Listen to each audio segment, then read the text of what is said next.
ফ্রেন্ডদের সাথে বাজি ধরে হিয়া হঠাৎ করেই এক অচেনা ছেলের আইডিতে মেসেজ পাঠিয়ে দিল। জামাইজান, এই রমজান মাসে প্রতিটা ইফতারে আপনাকে শরবত টানিয়ে খাওয়াতে চাই। আপনি যেখানেই থাকুন না কেন এসে আমাকে নিয়ে যান। মেসেজটা পাঠানোর পরে বুকের ভেতর ধুকপুকানি শুরু হয়ে গেল হিয়ার।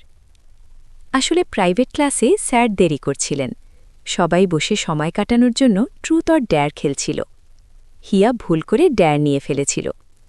বন্ধুরা তখন শাস্তি দিল, একজন অচেনা ছেলেকে এমন একটি মেসেজ পাঠাতে হবে। হিয়ার ইচ্ছে ছিল না, কিন্তু বন্ধুদের জোড়াজুড়িতে সে ফেসবুকে খুঁজতে খুঁজতে তাহসি চৌধুরী শ্রাবণ নামে একটি আইডি পেয়ে গেল। রমজান মাস বলে শরবতের কথাই লিখে পাঠিয়ে দিল। মেসেজ পাঠানোর পরেই ভয় পেয়ে পুরো চ্যাট ডিলিট করে দিল। কিন্তু তবু তার মনে হচ্ছে, আল্লাহ জানে কাকে মেসেজ দিলাম, কে জানে লোকটা ২-৩টে বাচ্চার বাপ নাকি। এই ভাবনায় হিয়ার বুকের ধুকফুকানি আরও বেড়ে গেল।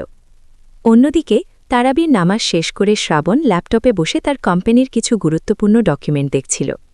হঠাৎ ফোনে একটি মেসেজ চোখে পড়তেই সে থমকে গেল। মেসেঞ্জারে ঢুকে দেখে, জামাইজান, এই রমজান মাসে প্রতিটা ইফতারে আপনাকে শরবত বানিয়ে খাওয়াতে চাই। মুহূর্তেই শ্রাবণের চোখ লাল হয়ে উঠল। দাঁত চেপে সে ডাকল, কাব্য, রুমে আয় তো একবার। কাব্য এসে বলল, কি হয়েছে ভাইয়া? শ্রাবণ ঠান্ডা গলায় বলল, এই মেয়েটার আইডির লিঙ্ক দিলাম, ২০ মিনিট সময় দিলাম, এর A to Z সব তথ্য আমার সামনে চাই। কাব্য কিছু না বলে চুপচাপ বেরিয়ে গেল, কারণ সে জানে তার বড় ভাইয়ের সামনে বেশি প্রশ্ন করা ঠিক না। ২০ মিনিট পর কাব্য ফিরে এলো। সে গড়গড় করে বলল, ভাইয়া, মেয়েটার নাম হিয়া, ইন্টার সেকেন্ড ইয়ারে পড়ে। বাবা হামিদ শিকদার, পেশায় উকিল। মা মাহিমা শিকদার। ওদের ঢাকায় নিজেদের ৩তলা বাড়ি আছে। সব শুনে শ্রাবণ চুপ হয়ে গেল। কাব্য হঠাৎ মনে পড়তেই হিয়ার একটা ছবি পাঠিয়ে দিল। ছবিটা দেখেই কয়েক সেকেন্ডের জন্য স্থির হয়ে গেল শ্রাবণ। মেয়েটার কাজল কালো চোখে অদ্ভুত এক মায়া। বারবার ছবিটার দিকে তাকাতে ইচ্ছে করছে তার।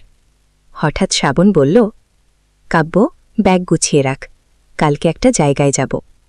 কাব্য অবাক হয়ে বলল, কোথায়? শ্রাবণ শুধু বলল, একটা হিসেব মেটাতে। পরদিন সকালেই তারা পৌঁছে গেল হিয়াদের বাড়ির সামনে। দরজা খুলতেই হিয়া সামনে দাঁড়িয়ে। শ্রাবণ কিছুক্ষণ তাকিয়ে রইল। হিয়া ভ্রু কুচকে বলল, আপনাদের তো ঠিক চিনতে পারলাম না। কাব্য হেসে বলল, আমরা এই বাসার ফ্ল্যাট ভাড়া নিতে এসেছি। হিয়া মনে মনে ভাবল, এই দুজনকে একটু বেশি ভাড়া বললে মন্দ হয় না।